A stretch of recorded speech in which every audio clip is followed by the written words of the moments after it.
Another fabulous day here in the Florida Keys. And right now we are at the Turtle Hospital in Marathon.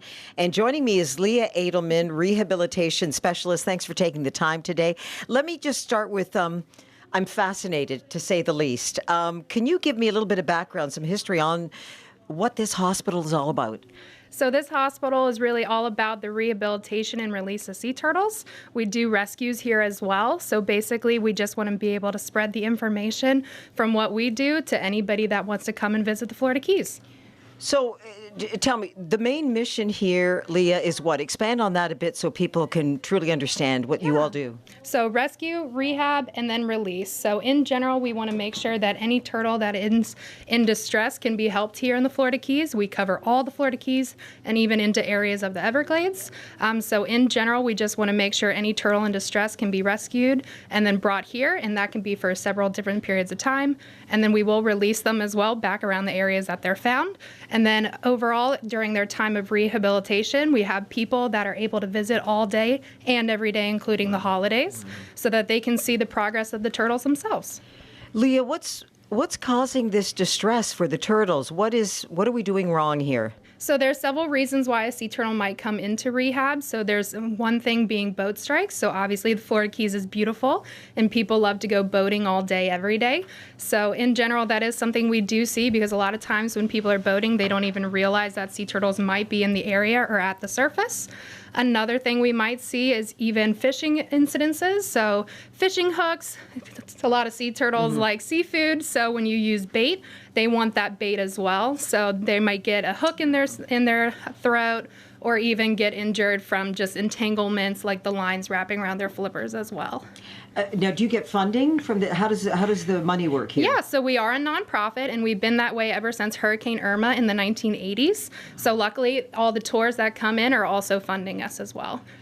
Now, Lee, are people still eating, people are still enjoying, like, turtle soup and things like that? Luckily, not in the United States, but there are areas of the world where people do consume sea turtle. We actually had canneries that were in Key West that did close down, luckily.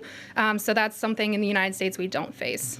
Can you give us just, I want to touch on this before I let you go, some background information. I think the gentleman's name on the co-founder, Richie Moretti. Absolutely. Can you tell us a bit more about that? Yeah, so Richie Moretti actually was a part of the Florida Keys community and retired, but overall was one that came to the Florida Keys, retired, and took ownership of the Hidden Harbor Motel, but also did enjoy the environment as well here. So there is a pool in the back of our facility where that was the original swimming pool for the motel, and that was converted into a place where wildlife, after being caught, could be placed there. So I'm talking different species of fish, stuff like that. So he did open that up so that people could come and look at the different wildlife. Instead of being on a boat and going out to the different areas, people could just come to here and see it. So in general, people also during the 80s loved the Teenage Mutant Ninja Turtles, and we're kind of wondering where all the sea turtles are. So instead of, just going out and catching, Richie did ask the state, how can I get sea turtles at my facility? And they were like, well, in order to do that, you have to help them.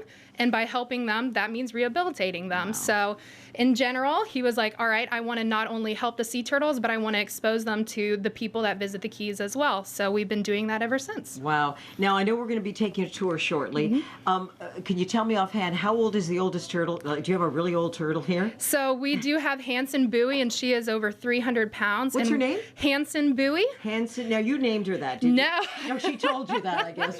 Exactly. Okay. So in general, we do let the rescuers name the turtles. It's a fun way to give a thank you back to them. So Hanson Bowie was big and bold like a buoy, but also was named after one of the Coast Guard individuals that did find them. So in general, Hanson Bowie is a large female, but actually came as a hatchling the first time, and then the second time came in with the name Hanson Bowie after being hit by a boat. So we're going to learn about her a little bit later, but she is over 30 years old right now. Wow, and that's pretty much do they live much longer than 30? They do. So different species have different life expectancies, meaning like how long they're going to live. But in general, they can go up to the 60s, 70s, and 80s range. Wonderful. I look forward to the tour. Thank you so much. Yeah.